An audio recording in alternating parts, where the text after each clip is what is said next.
Taala wabarakatuh. Salam sejahtera, salam satu Malaysia. Pada malam ini, saya cuba membawa tuan-tuan puan-puan berfikir sejenak tentang satu perkara yang sungguh ringan, iaitu tentang ilmu. Pentingkah ilmu? Saya tanya dengan tuan-tuan, penting tak ilmu? Ilmu ni amat penting. Kerana dalam hadis sendiri ada mengatakan yang bermaksud tuntutlah ilmu hingga ke negeri China. Kenapa ke negeri China? Kenapa tak ke negeri Jepun? Kenapa tak ke Australia, Amerika? Tetapi pada waktu itu, suasana pada zaman pada waktu itu, Arab, tanah Arab sangat jauh daripada besar China. Dan pada ketika itu, pedagang-pedagang Cina sanggup berlayar datang ke tanah Arab untuk menuntut ilmu. Bagaimana pentingnya ilmu dalam kehidupan kita? Baiklah, saya ingin membawa satu cerita yang kita pikirkan sama-sama bagaimana pentingnya ilmu. Pada satu masa dahulu, ada seorang perempuan tua.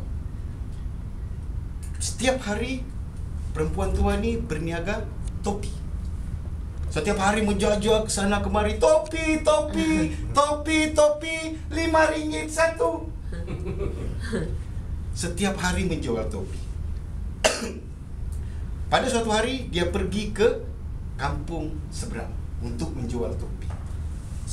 Dari pagi sampailah ke tengah hari, menjual topi, topi, topi. Tahu tak bentuk topi yang dia jual? Kalau yang dulu tu, kalau mungkin Miss Sandy mungkin tahu, topi yang jenis bulat besar macam topi orang Mexico. Itulah dia jual. Sebab pada zaman dulu orang pergi berladang. Bila pergi berladang pakai topi tu nampak redup sedikit. Jadi dia jual topi. Sampai tengah hari satu topi pun tak habis dijual. Maka letihlah beliau, maka jumpa sebatang pokok. Oleh kerana keletihan, beliau duduk bersandar di belakang pokok dan meletakkan topi-topi jualannya di sebelah, lalu tertidur. Apabila tertidur, beliau masa tertidur tersebut mendengar bunyi crash, crash, crash, crash. Beliau terkejut. Apa bunyi tersebut? Bangun saja, lihat topi sebelah dah hilang. Beliau mencari, mana topi aku, mana topi aku? Bunyi crash-crash banyak atas pokok. Rupa-rupanya monyet telah mencuri topi tersebut. Bila monyet di atas pokok dah pakai topi, dia pun risau. Kalau topi aku hilang ni, macam mana majikan aku nak cakap dengan majikan aku? Topi semua hilang. Dia jolok monyet tersebut. Monyet makin lompat di atas pokok. Jadi dia heran. Dia pun cekak pinggang. Monyet pun ikut di atas pokok, cekak pinggang. Bila dia lompat, monyet pun ikut lompat. Dia dapat satu idea. Apabila dia ikut pegang topi, monyet pegang topi, dia baling ke tanah. Monyet pun ikut baling ke tanah. Dia pun ambil topi semua. Lepas tu, itu nama dia kebijaksanaan. Ilmu. Rupa-rupanya monyet ni mudah diperdaya. Maka beliau bangga. Dijajahnya cerita ni, dia telah berjaya memperdayakan monyet-monyet. Cerita pada anak-anak dia. Apabila anak dia dah kahwin, dapat anak, ada pula cucu dia. Bila dapat cucu, dia pun cerita dengan cucu dia. Kebanggaan nenek dahulu bahawa memperdayakan monyet. Dilanjutkan cerita. Rupa-rupanya cucunya ni lebih kurang juga tak seberapa tinggi tahap pendidikan. Maka dia pun menjual topi. Dah berapa tahun dia jual topi sampai ke kampung tempat nenek dia dulu. Dan bila tengah hari dia berehat di bawah pokok yang sama. Apabila beliau tertidur, benda terjadi apa yang berlaku 20 tahun yang lepas. Apabila dia terkejut, terbangun, topi yang diletakkan di tepi pun hilang. Dia merasa risau.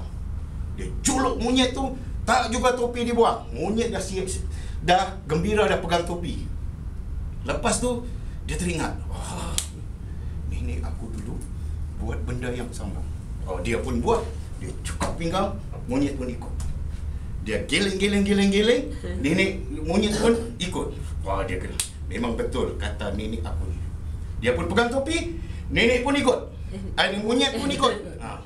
Dia baling topi ke bawah, monyet tak buat baling. Monyet tak baling. Apa sebab ya? Monyet tak baling topi masa aku ikut baling. Lepas tu dia diam, termenung. Apa sebab monyet tak baling? Lepas tu satu ekor monyet turun.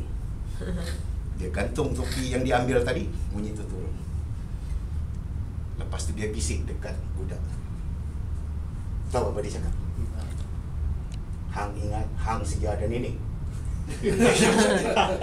Jadi kesimpulan, ilmu itu bukanlah diwarisi sebegitu saja. Jangan kita terima ilmu dari nenek moyang kita, lepas tu kita cedok, kita bawa. Sebab ilmu yang ini sentiasa berkembang.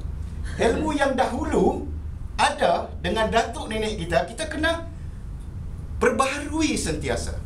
Sebab itu menuntut ilmu, kalau hadis Rasulullah lagi, menuntut ilmu itu daripada buayan hingga ke liang lahat. Berarti ilmu itu sentiasa berkembang.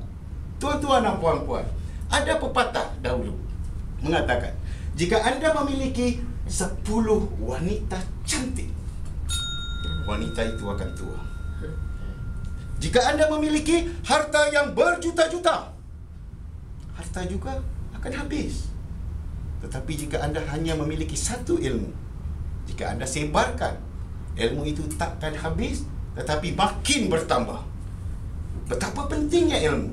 Kalau pada malam ini kita datang di kelas ni, adalah semata-mata untuk menimba ilmu. Walaupun antara rakan saya dengan rakan-rakan Cik Nizam, Abang Mus, ya, Joe dan semuanya, adalah semata-mata tujuan turun dari rumah hanya untuk mendapat ilmu. Hanya menimba ilmu. Ilmu yang kita terima pada malam ini bukan semata-mata untuk diri kita saja. Ilmu yang kita curahkan ataupun yang kita timba pada malam ini bukanlah untuk diri kita sendiri atau kepentingan diri kita.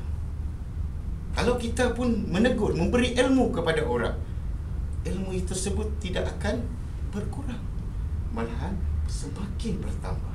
Ilmu kita semakin bertambah. Kalau saya tadi menegur Cik Nizam, menegur Cik Syah kah, siapa tadi, bukan kerana ilmu saya akan makin berkurang, tetapi semakin bertambah.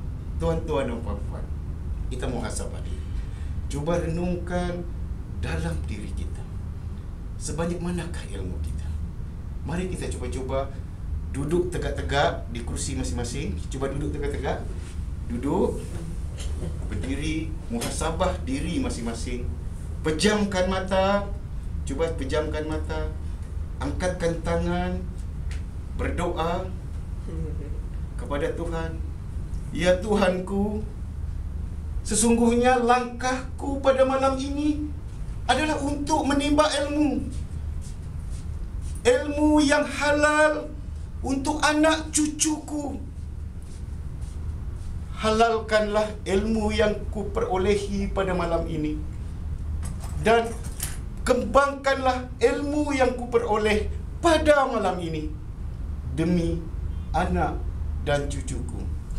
Tuan-tuan dan puan-puan, hadirin mati sekalian, turunkan tangan. Sesungguhnya ilmu amat berguna kepada kita. Tanpa ilmu, manusia hanya sebagai sebatang tubuh yang tiada artinya. Jika tanpa ilmu, ibaratkan bunga. Ilmu tanpa amal, ibaratkan bunga yang tiada buah. Tetapi amal tanpa ilmu adalah merupakan orang yang buta berjalan di siang hari.